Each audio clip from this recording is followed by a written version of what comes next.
Welcome back to chessopenings.com.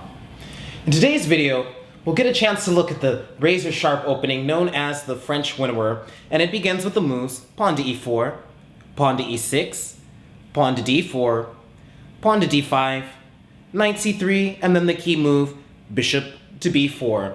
And today we'll get a chance to investigate the key plans for both sides. Let's take a look. The French defense is a reply to the king's pawn opening, which begins with the move pawn to e4. And with this move, white grabs central space and threatens to set up a central pawn duo with the move d2 to d4. And black's most common moves, pawn to e5 or pawn to c5, are both directed against this key threat to occupy the d4 square with a pawn. But a popular alternative is pawn to e6, the French defense, which gives white the chance to grab the coveted central pawn duo. To understand why black is comfortable allowing white a chance to establish the pawn duo, it's important first of all to realize that the move pawn to e6 is simply a preparatory move for black to play d7 to d5. Therefore, after white almost invariably grabs the pawn duo with the move pawn to d4, black immediately replies d5, which challenges the pawn on e4 and sets up his own strong pawn in the center. The French defense is based on the deep idea that the best way to challenge a pawn center is to force it to modify itself. In today's video, we'll look at white's most popular move, knight to c3, a move which is designed to temporarily maintain the tension in the center. And this is just a fancy way of saying that neither white nor black wants to be the first to act on the conflict in the center. White would prefer if black played d takes e4 himself, since this would still leave him with a comfortable space advantage and even give him a centralized knight in the center on e4. Black, on the other hand, would prefer if white either exchanges on d5, relinquishing the space advantage altogether, or plays e4 to e5, when the pawns will be easier for black to develop around and attack. This is because the pawns will be fixed, and so black doesn't have to spend any more time guessing how the pawns will arrange themselves. The goal for black is quickly to follow up with an assault on the fixed pawn center with c7 to c5. This explains why knight c3 is a popular method of handling the situation in the center. Importantly, this should not be taken to mean that white does not want to play e4 to e5. On the contrary, white benefits from playing the move e4 to e5 since he gains space, cramps black further, and acquires excellent chances of attack, especially if he can follow up with the move f4 to f5. But if at all possible, white wants to keep his options open and wait for black to call out his intentions first, and then look for a little concession. For example, if black plays knight f6, as he often does, white can now play e4 to e5, gaining a little tempo, and this is a line. But today's video deals with quite a radical alternative to knight f6, and that is the move bishop to b4, known as the Winawer variation. Black simply uses the pin on the c3 knight to increase the pressure to the e4 pawn, and put further pressure on white to play this move e4 to e5. Now, why do I call bishop b4 a radical alternative to knight f6? This is because, in order for this strategy to work, black will almost certainly find himself in a situation where he needs to exchange off the dark squared bishop. This is a major sacrifice for black, because in the opening, he has deployed his pawns on light squares. And generally speaking, when you fix your pawns on light squares, your dark squared bishop increases in value since it can protect key squares and also develop counterplay outside of the pawn chain. And in the Winawer variation, white will quickly force black to trade off this bishop, and white will design his entire strategy around provoking and attacking black on the weakened dark squares.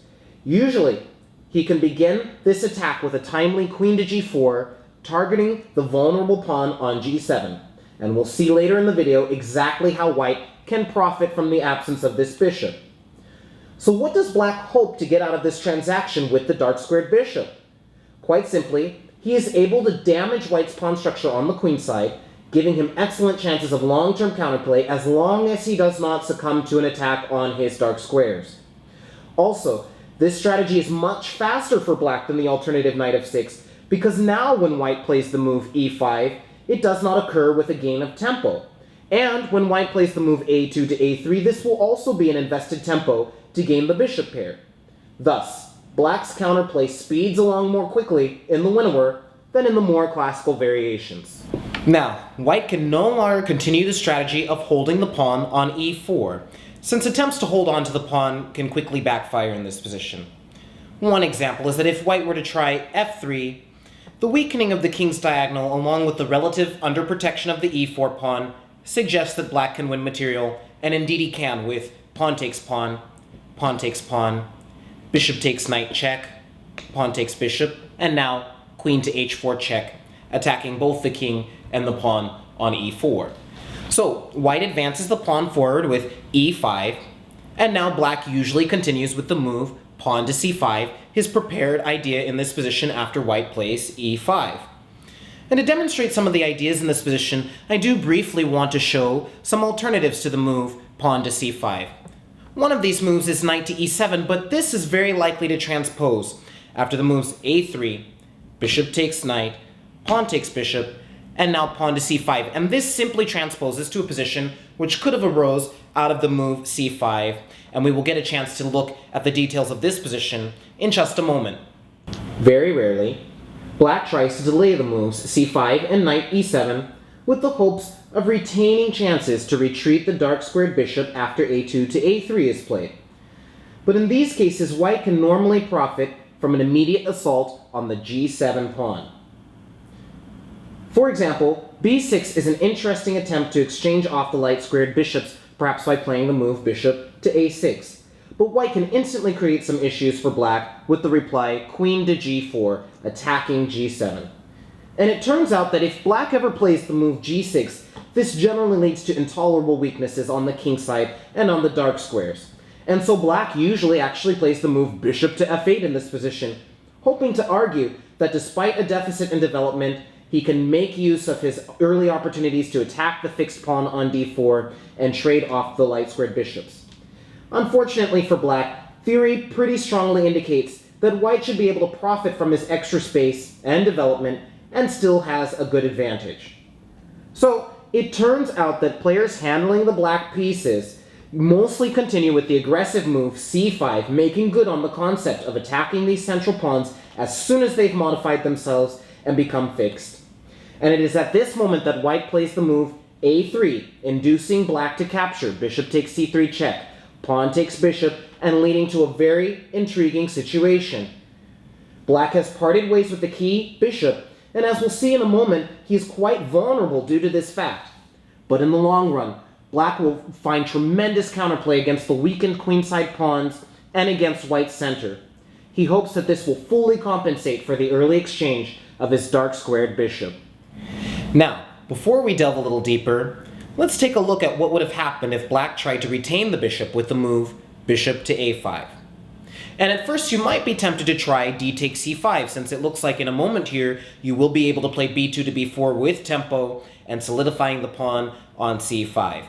But in fact, black has a neat trick in this position, which is that he now plays the move bishop takes c3 check, and then after pawn takes bishop and the move queen c7, white will suddenly realize that the pawn on c5 was no pawn worth taking, and black will quickly recover his pawn, leaving white with all kinds of structural weaknesses.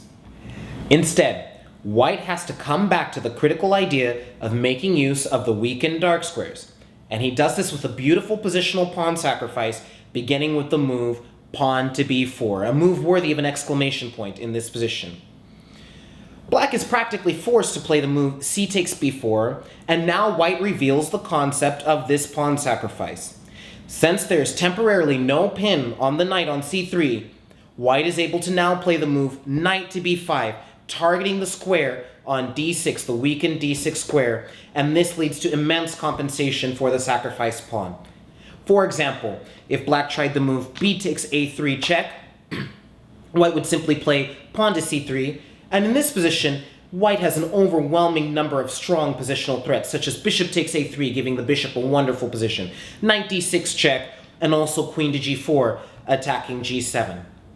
Another example of how play might continue, black may try bishop to c7, holding the d6 square, but he would again find that white will just target the dark squares, queen to g4, forcing black to play something very unattractive such as g6 or king f8, after which white will recapture on b4, having no material deficit and strong positional pluses.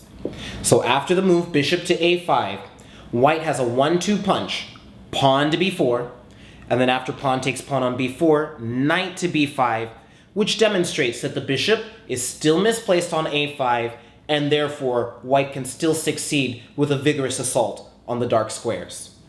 So black plays bishop takes c3 check, following through on this brave idea of exchanging the key bishop. And now b takes c3, and now black most often simply develops quietly with the move knight to e7. In the long run, black wants to target the weakened queenside pawns, perhaps by opening the c file at some point with c takes d4, and then striking at the weakened c2 and a3 pawns, for example. If he's lucky, black may also aim for the exchange of his light-squared bishop by playing moves like b6 and bishop to a6 like we talked about earlier. But black needs to keep an eye out on the sensitive g7 weakness. White will try to tickle this point and play aggressively with the bishop pair to develop a devastating assault before black's game even gets started. The most straightforward way for white to go about this is to play the move queen g4, immediately attacking the weakness on g7. And this is also the most common way to play, though I do want to point out that white has developed some other approaches in this position as well. And if you take a look, you'll notice that it's very uncomfortable for black to try to defend this pawn. For example, if he tries to use the knight to defend it, let's say knight to f5, the knight is too easily provoked with a move like bishop d3. Or, for example, if black were to play knight g6, then white could simply play h4, and this knight will not be able to keep itself situated for very long on either of these defensive posts. So this is a no-go for black. Clearly, black still does not want to play g6, leading to all kinds of weaknesses to the dark squares, and he doesn't want to play moves like king f8 or rook g8, which give up castling rights. So how can black go about best defending this pawn on g7? Well, over time, black players have developed two main methods of addressing this threat to g7. One is to simply castle kingside and hold on for dear life. Believe it or not, this plan appears to be quite playable for black and offers black plenty of counter chances if white mishandles the situation. But the most famous solution, and still quite popular for black, is to play queen c7, just sacrificing the pawn on g7 and leading to what's called the poisoned pawn variation. Black just gives up the pawn and relies upon his long-term piece play and white's damaged structure to compensate for the loss of material. Play nearly always continues with the moves queen takes g7, rook g8, and queen takes h7, leading to an exhilarating position in which black simply concedes the g7 pawn in a temporary double pawn sacrifice, but then fights hard to keep white from finishing his development thanks to a substantial lead in development. No matter whether you're handling the white pieces or the black pieces, the mysteries of this position can be fascinating for your own chess development if you're willing to spend a little time on them. That's all for today. I hope you've enjoyed this look at the key lines in the Winawer variation, and I hope you've gotten a little feeling for the deep yet consistent strategic ideas which characterize the French Winawer. See you soon.